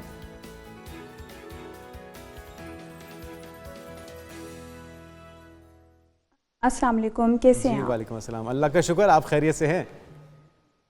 अच्छा, हमारा कब से आप पैराग्लाइडिंग कर रही हैं, ये शौक कैसे पैदा हुआ? सबसे पहले तो मैं बताऊं, मुझे तो 14 ईयर्स हो गए हैं पैराग्लाइडिंग की फील्ड में। मुझे ये शुरू से ये शौक़ था, और जब हमारे पाकिस्तान में वो स्टार्ट पे गैर मुल्की आया करते थे पाकिस्तान में, वो इधर जब मैंने उनको देखा, एक इवेंट हमारा हो रहा था, क्योंकि पैराग्लाइडिंग के लिए वो आते थे, क्योंकि अल्लाह ताला ने हमारे यहाँ पर पाकिस्तान में बहुत खूबसूरत साइट्स हैं। जब वो यहाँ पर पैराग्लाइडिंग कर रहे थे तो मैंने उनको देखा, और मेरे दिल में भी ये ख्वाहिश हुई कि इसी तरीके से मैं भी ये पैराग्लाइडिंग करूँ और परिंदों की तरह हवाओं में उड़ूँ। तो तब से थोड़ा सा ये मुझे जुनून हुआ कि मुझे पैराग्लाइडिंग करनी चाहिए, और शायद मेरे जहन में भी था कि मुझे कुछ मुनफरिद करना चाहिए। और जब मैंने ये पैराग्लाइडिंग की स्टार्ट की तो ये मुझे बहुत अच्छा लगा, और फिर जो है कि मैंने इसकी डिफरेंट जो है कोर्सेज़ वगैरह किए, और अब अल्हम्दुलिल्लाह मैं पाकिस्तान में 14 ईयर्स से और बच्चों को तमाम जो हमारे दूसरों को भी सिखा रही है। लेकिन हमारा जब ये ट्रेनिंग करवा रही हूँ। उड़ने का सफ़र शुरू हुआ तो किसी ने आपको रोका नहीं कि ये बड़ा ख़तरनाक काम है? किस काम में, किस शौक़ में पढ़ने जा रही हैं आप?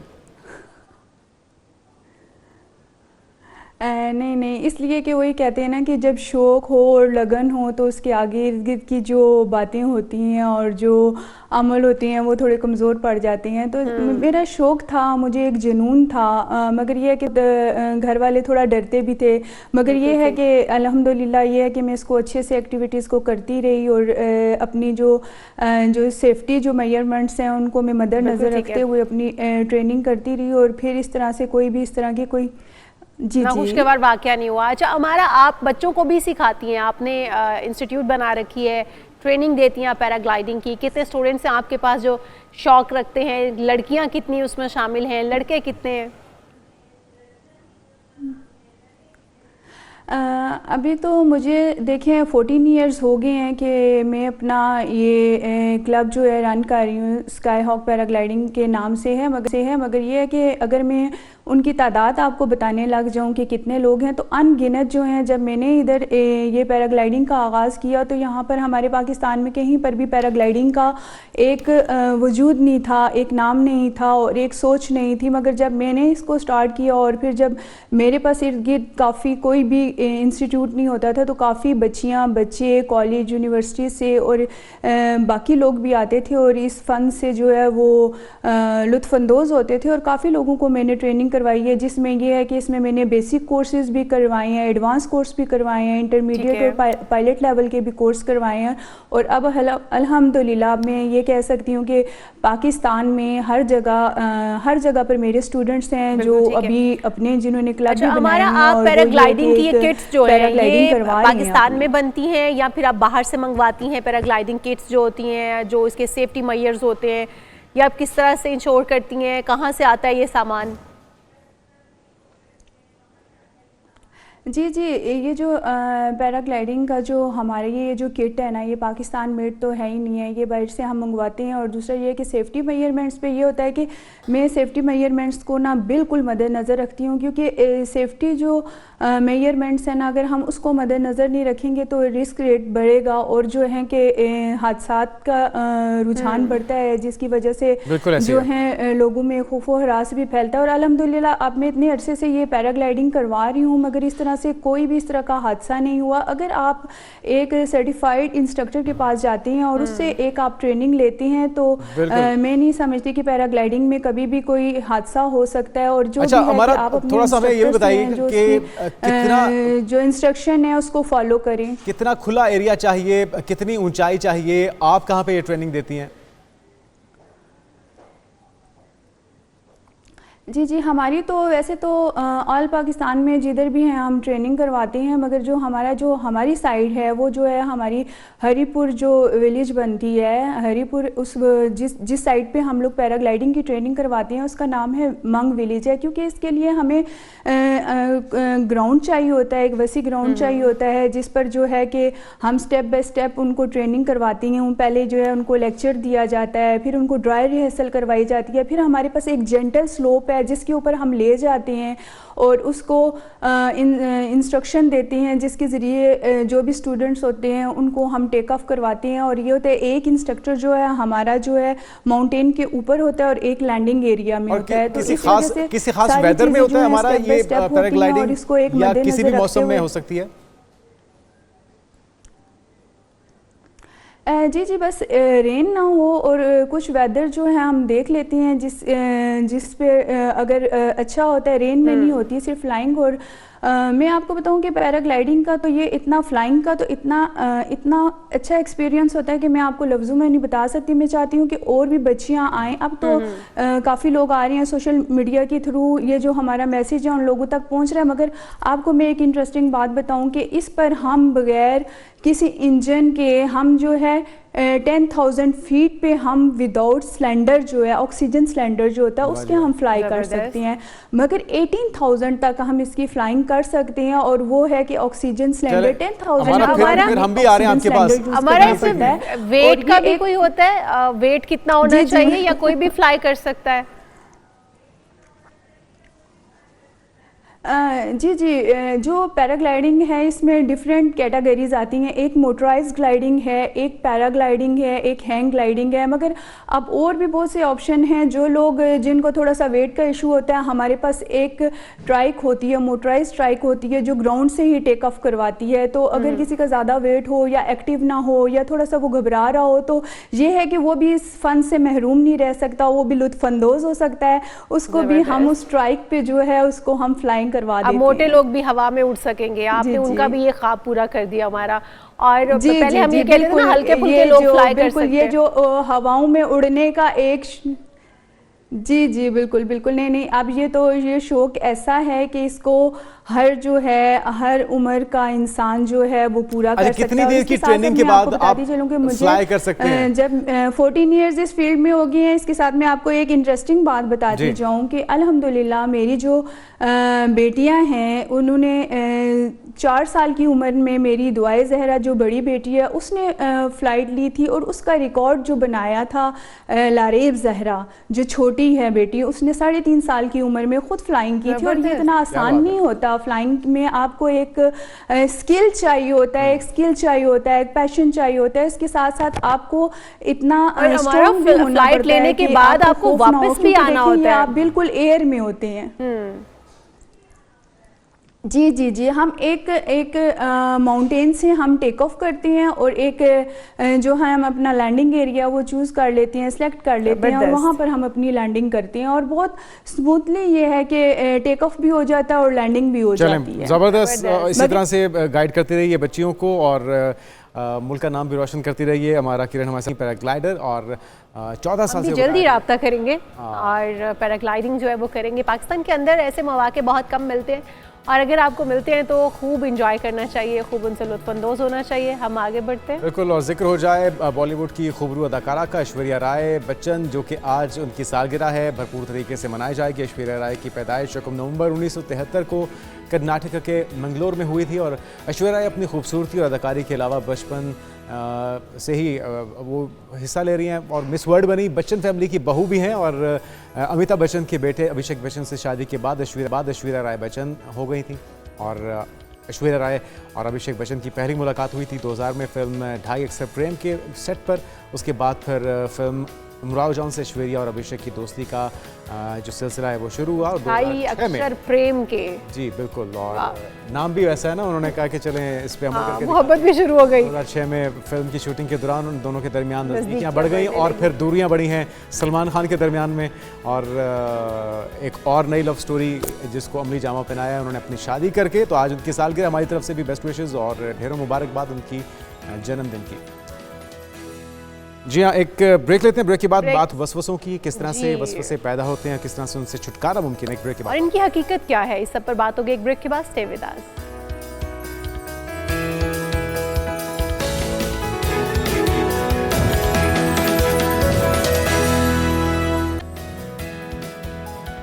प्रोग्राम में एक बार फिर से आपको खुशामदीद कहेंगे। नाज़रीन, आपको बताएं कि लाहौर के नवाही कस्बे ड्राइव-इन में आलमी तबलीगी इज्तिमा के पहले मरहले का आगाज़ हो चुका है और इज्तिमा 3 नवंबर की सुबह 8 बजे इज्तिमाई दुआ के साथ इख्तिताम पजीर होगा। और पहले मरहले में लाहौर, पेशावर, मुल्तान और कोयटा के अलावा बैरून मुल्क से लाखों मंदुबीन जो शिरकत करते हैं हर साल, इस बार भी करेंगे। और इज्तिमा के मौके पर सिक्योरिटी के सख्त इंतजाम किए जाते हैं। पुलिस समेत दीगर सिक्योरिटी इदारों के जवान मामूर हैं और इसके अलावा तबलीगी जमात की रजाकार भी सिक्योरिटी की जो ड्यूटी है वो सर अंजाम देते हैं। CTO लाहौर अमारा अत्थर के मुताबिक SP सदर शहजाद खान की निगरानी में 13 DSPs हैं, 203 ट्रैफिक इंस्पेक्टर्स हैं, 110 पेट्रोलिंग अफसरान हैं और 999 ट्रैफिक वार्डन्स हैं जो कि तैनात किए गए हैं। जबकि गाड़ियों की पार्किंग के लिए भी 7 स्टैंड्स मुख्तस किए गए हैं ताकि किसी किस्म की मसाइल या परेशानी का सामना ना तो वहाँ पर मौजूद शुरा को हो, ना आम रहने वालों को या गुजरने वालों को हो। लाहौर रिंग रोड से ये इनका रास्ता इनको दिया जाता है और रावलपिंडी इस्लामाबाद की तरफ से आने वाले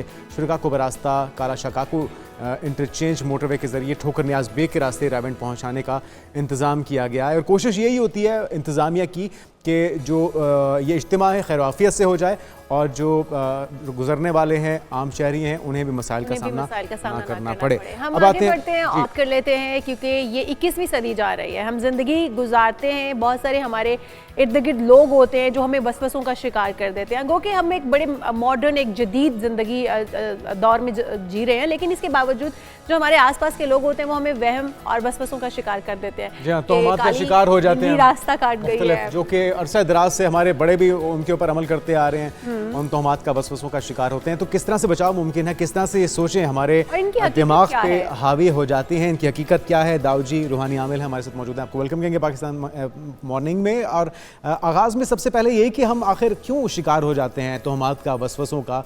ये वो हमारे बिलीफ सिस्टम है जो हम इंडो पाक एक साथ थे बड़े सग़ीर में, उनसे हमने अडॉप्ट किया है या फिर हमारी खुद भी अपनी कुछ गलतियाँ हैं?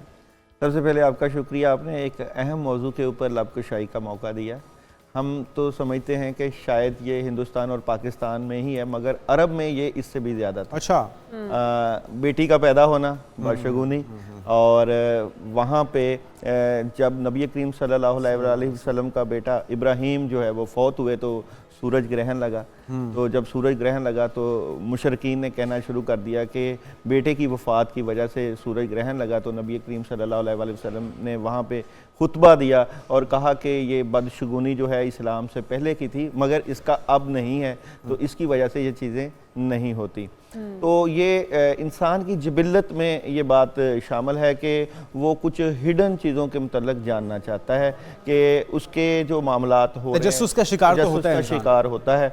और तजस्सुस का शिकार ही था कि हज़रत इब्राहीम अलैहिस्सलाम जब चाँद को देखते थे तो वो कहते थे शायद ये मेरा खुदा है, सूरज को देखते थे तो कहते थे शायद ये रोशनी देता है तो ये खुदा है। और वहाँ से फिर सब चीज़ों की नफ़ी हुई तो फिर अल्लाह ताला की जो है वो पहचान मिली। तो ये इंसान की जिबिल्लत में शामिल है। कहीं ना कहीं तजस्सुस होगा तो आप खोज की तरफ तजस्सुस होगा। अगर हमें जन्नत का तजस्सुस नहीं है तो जन्नत की जुस्तजू नहीं होगी। और अगर जहन्नम से बचने की आरजू है तो फिर हम गुनाहों से भी बचेंगे। तो ये अल्लाह ताला ने इंसान की जिबिल्लत में ही रख दिया कि ऐसी वो ज़ात है कि जो वो सारा निज़ाम चला रही है, उसकी खोज, उसकी तलाश। तो हम भी अपनी तलाश में अच्छा, उस तलाश में कहीं हम खो ना जाएं, डी ट्रैक ना हो जाएं, किसी गलत पाथ पे ना आ जाएं, उसके लिए क्या करना चाहिए? देखिए, इसके लिए तो 1,24,000 अंबिया किराम का निज़ाम था और वो आए और उन्होंने तौरात, इंजील, ज़बूर, कुरान पाक मौजूद था, जिसके रास्ते पे चल के हमें एक हुस्न मुआशरत और दीन इस्लाम दे दिया गया, जिसके ऊपर चल के हम दुनिया और आखिरत को जो है मुकम्मल करते हैं। अच्छा, बात यह है कि इन चीज़ों की हकीकत भी अल्लाह ताला ने रखी है।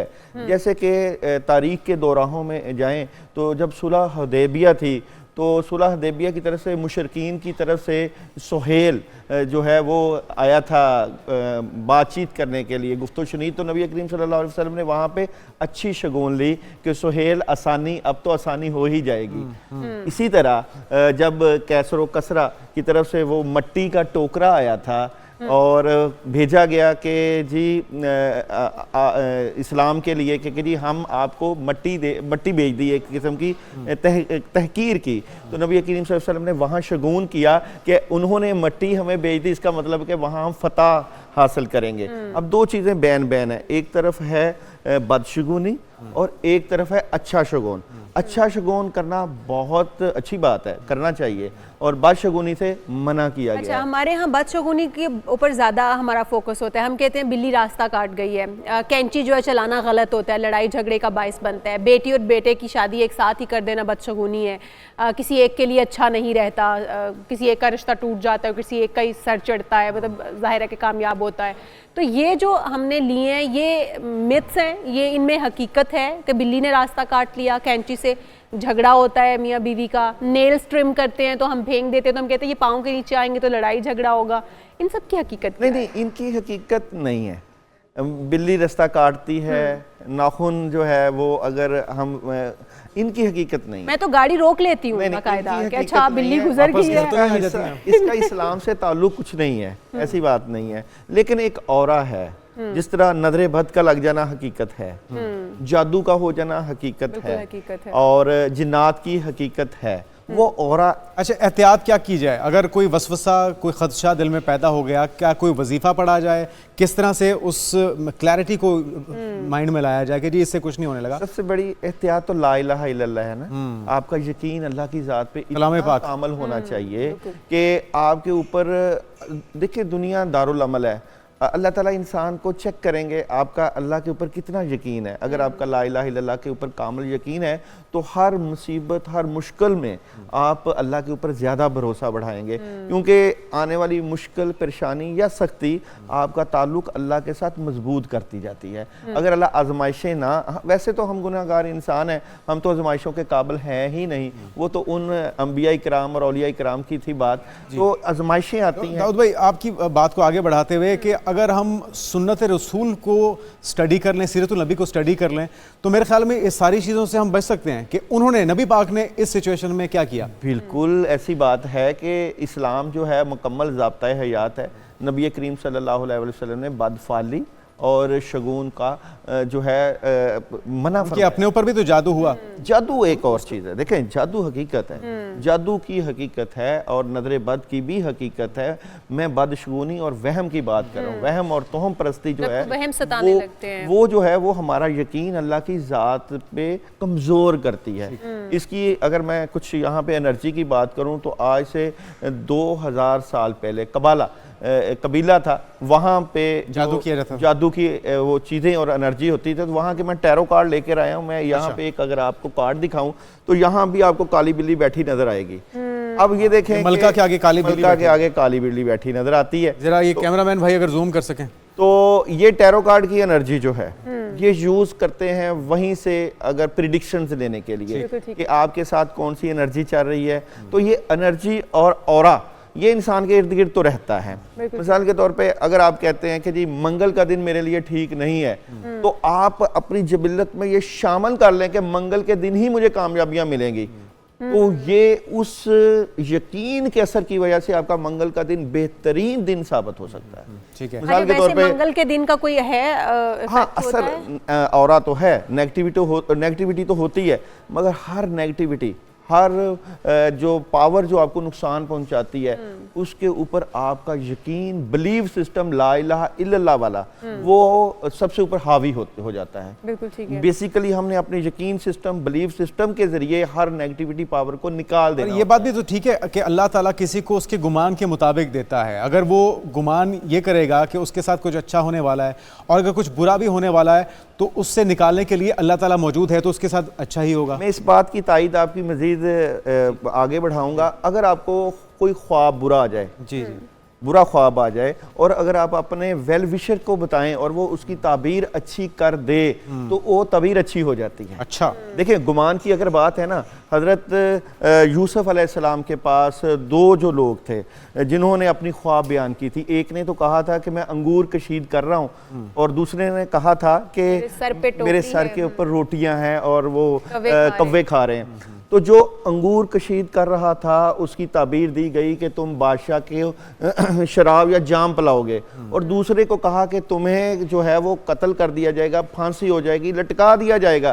तो उसने बाद में कहा कि मुझे तो ये आई नहीं थी ख्वाब, ये तो मैंने अपनी तरफ से बात कर दी। तो नबी करीम हज़रत मूसा अलैहिस्सलाम ने जो है उसकी ताबीर ये दी कि चाहे तुम्हें ख्वाब आई थी या नहीं आई थी, अब ज़ुबान से अल्फाज अदा हो गए, अब इसकी ताबीर हो के रहेगी। तो देखें, इसीलिए बात करते हैं ना कि जो अल्लाह के नेक बंदे हैं, जो औलिया अल्लाह हैं, जो बुजुर्ग हैं, लोग कहते हैं कि अल्लाह वालों के गुमान से भी डरो। अगर अल्लाह वाले आपके बारे में अच्छा गुमान कर लेते हैं अच्छा हो जाता है। अगर वालिदा आपके बारे में अच्छा गुमान करती है कि ये बच्चा मेरा ताबेदार और फरमाबरदार होगा, तो अच्छा हो जाता है। इसीलिए कहा जाता है कि आप अपनी ज़िंदगी के तमाम अमूर को अच्छे गुमान के साथ जोड़ दें। मिसाल के तौर पर अगर आपके ऊपर कोई नेगेटिविटी आ गई तो आप उस नेगेटिविटी को पॉजिटिविटी के साथ जोड़ सकते हैं कि ये नेगेटिविटी ही मेरी रूहानी तरक्की, अल्लाह के साथ कुर्ब और ताल्लुक की तरफ लेकर जाएगी और मुझे कामयाबियां मिलेंगी। तो बदशगुनी जो है हराम है, मगर अच्छा शगुन करना जायज़ है। अच्छा दाऊद भाई, एक और चीज़ होती है कि लोगों को वहम होते हैं कि उनके साथ कोई चीज़ चलती है, कोई साया है, कोई, वो भी एक वहम होता है या फिर हकीकत से इसका ताल्लुक हो सकता है, कोई इसके साथ आपको भी ऐसा महसूस होता है? हाँ, मुझे तो साया महसूस होता है कि आप पीछे पीछे पड़े हुए हो। ये आप बिल्कुल ठीक कह रही हैं, उसकी हकीकत होती है। करेन हमजाद हर बंदे के साथ मौजूद होता है। नहीं, वो तो होता है, लेकिन ये महसूस होना कि हमारे साथ है, ऐसा भी होता है? ऐसा होता है, ऐसा होता है। अच्छा। और दो चीज़ें, एक होता है हमजाद, एक होती है रूह। जब आप किसी साहबे मज़ार या कब्र वाले के पास जाते हैं तो वहाँ पे दो चीज़ों से आपका ताल्लुक बनता है, या तो आपका उनके हमजाद से ताल्लुक होता है या रूह से होता है। रूह एक और चीज़ है, हमजाद कुछ और चीज़ है, और हमारे साथ भी हमारी रूह और हमारा हमजाद मौजूद होता है। तो बाज़ औक़ात हमारी जो स्पिरिचुअल पावर है वो इतनी बढ़ जाती है कि हमें महसूस होता है कि कोई है, वो जो है वो हम खुद भी हैं, वो कोई है, वो अल्लाह भी है, वो जिन्नात भी हो सकते हैं, वो है, वो एक बहुत बड़ा औरा है जो हमारे इर्द गिर्द रहता है। कहते हैं कि 7200 बलाएं हर वक्त इंसान के इर्द गिर्द मौजूद रहती हैं, सिर्फ इस इंतज़ार में कि ये बंदा गाफिल हो, अल्लाह की याद से गाफिल हो और वो उनको पकड़ें। तो हम उनसे बेखबर होते हैं, हमें बाखबर रहना है। इसके लिए नबी करीम सल्लल्लाहु अलैहि वसल्लम की ज़िंदगी की बात करें तो सुबह शाम की मसनून दुआएं इन चीज़ों से भरी पड़ी हैं। हिफाजत की दुआएं, वाशरूम जाओगे तो आपने दुआ। अच्छा, ये दो चीज़ें, ये आपने बड़ी खूबसूरत बात की है। एक तो ये इशाल का सवाल था कि वो कौन सा लम्हा होता है जिस पे ये हावी हो सकती हैं बलाएं, तो उसमें आप इसकी तस्वीर और इसको तस्दीक भी कीजिएगा कि एक तो नापाकी की हालत में, दूसरा गम की हालत में। जब इंसान डाउन होता है तो ये ऐसी चीज़ें ज़्यादा हमलावर होती हैं, ये आप पे हावी होती हैं, ये दुरुस्त है? अच्छा, मैं यहाँ पे एक बड़ी अच्छी बात है, यो गम है ना, कोई भी बड़ा गम आता है ना, उसके पहले 5 मिनट या 1 या 2 मिनट बहुत अहम होते हैं। कहते हैं ना सबर का आपका जो चेकिंग होती है ना, वो पहले 5 मिनट में। आपको कोई भी गम आए, बड़ी से बड़ी तकलीफ आए, आपने पहले तसल्ली से बैठना है और सोचना है कि अल्लाह के चाहने से आया है, और अल्लाह अगर मुझे इस आजमाइश में रख रहा है तो या अल्लाह पाक मैं राज़ी हूँ। पहले 2-4 मिनट आप सब्र कर लोगे ना, तो इसे सब्र कहते हैं, ये सब्र है। और ये जो आपकी बात है कि नेगेटिविटी जो आती है वो कौन सा लम्हा होता है, हर लम्हा अल्लाह के साथ ताल्लुक और हर लम्हा बचने के लिए है। और नापाकी एक वो कहते हैं ना कि एक छोटी सी गलती आपको बहुत दूर तक फेंक देती है, और एक छोटा सा अच्छा काम आपकी ज़िंदगियां बदल देता है। तो मैं कहता हूं कि हर वक्त आँख कान खुले रखना, अल्लाह की रहमत की तरफ मुतवज्जे रहना, गुनाहों से बचे रहना। गुनाहों की नहूसत का भी बहुत जिंदगी के ऊपर असर पड़ता है। ये ना समझिएगा कि आपके कहते हैं बच्चों के भी आगे आते हैं, तो वो तो ना समझिएगा कि आप सिर्फ काली बिल्ली रास्ता काट गई, ये ना समझिएगा कि सिर्फ तावीज़ात और आपके गुनाह, आपके अच्छे अमाल आपकी नस्लों को संवारते हैं। दाऊद भाई, टाइम क्योंकि शॉर्ट है तो अब ख़त्म होने जा रहा है। मैं जो अभी एक और चीज़ जानना चाहूँगी कि फिर आपने जो ये बात कही कि बिल्ली का काटना, ये तमाम चीज़ें जो भी अभी मैंने जिनका जिक्र किया, जिन वसवसों का, वहमों का, इनका कोई मतलब वजूद नहीं है, लेकिन फिर भी कहा जाता है कि अगर आपको कोई वसवसे कोई चीज़ तंग करिए तो आप सदका खैरात कर दें, आप अल्लाह ताला की राह में दे दें, या आप अपनी भलाएं टालने के लिए आप सदका दे दें, तो वो फिर भी टल जाती हैं, वो ख़त्म हो जाती हैं। इसका देखिए, आपको पता है कि सदका 100 बलाओं को टालता है, 100 बलाएं टलती हैं सदके से। अगर आपने बकरा अल्लाह के रास्ते में दे दिया मुश्किल ख़त्म करने के लिए, या काली मुर्गी दे दी, या आपने अंडे सदका दे दिए, या किसी गरीब को। काली का क्या ताल्लुक? हाँ जी, अच्छा ब्लैक है ना, ब्लैक हो रहा है, ब्लैक ऑरे को ब्लैक ऑरा काट देता है, ब्लैक एनर्जीज को उससे जायल किया जाता है, जायल किया जाता है। इन चीज़ों की बातें तो बड़ी दिलचस्प हैं और बड़ी मालूमात से भरी हैं, लेकिन हमारे पास वक्त की कमी है, तो आपको शुक्रिया कहेंगे दाऊद जी, हमारे साथ मौजूद थे। और तोहमात से, वसवसों से खुद को महफूज रखिए, अल्लाह पे बिलीफ को मजबूत रखिए ताकि आप इन बुराइयों से, और फिर आपके बिल्ली गुजर जाए या फिर कुत्ता गुजर जाए कोई फर्क नहीं पड़ता। जब आपका बिलीफ सिस्टम इतना स्ट्रांग है, आपको अल्लाह पर भरोसा है, तो फिर कुछ भी गलत नहीं। आखिर में आपको बताते हैं कि अगर आप रहना चाहते हैं तंदुरुस्त और तवाना, तो फिर लाल लोबिया खाएं रोजाना। लाल लोबिया एक बेहतरीन कुदरती ग़िज़ा है नाज़रीन, और ये प्रोटीन, फाइबर, मैग्नीशियम, पोटाशियम और दीगर अहम ग़िज़ाई अज्जा से भरपूर है। और इसमें मज़ीद क्या क्या फ़वाइद हैं ये भी जानते हैं। बिल्कुल, ये जुनैद आपको बताएंगे अभी। एक रिपोर्ट जानते हैं।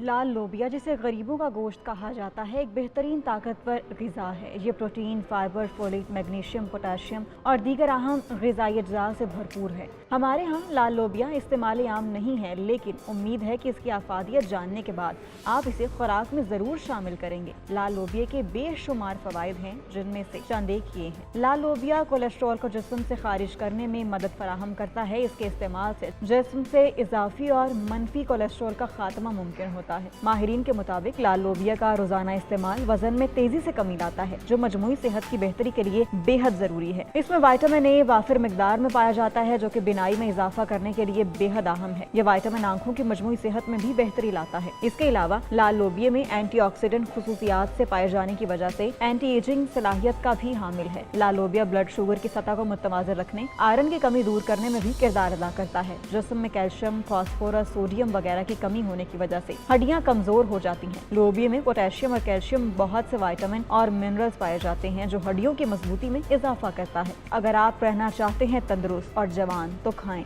लाल लोबिया। ये है फ़वाइद लाल लोबिया की, अपनी डाइट का हिस्सा बनाइए और सेहत और तंदुरुस्त रहें। बिल्कुल जी, हम यहाँ पर आपसे इजाज़त चाहेंगे। मंडे को फिर मुलाकात होगी, तब तक के लिए अपना ख्याल रखिएगा। अल्लाह हाफ़िज़।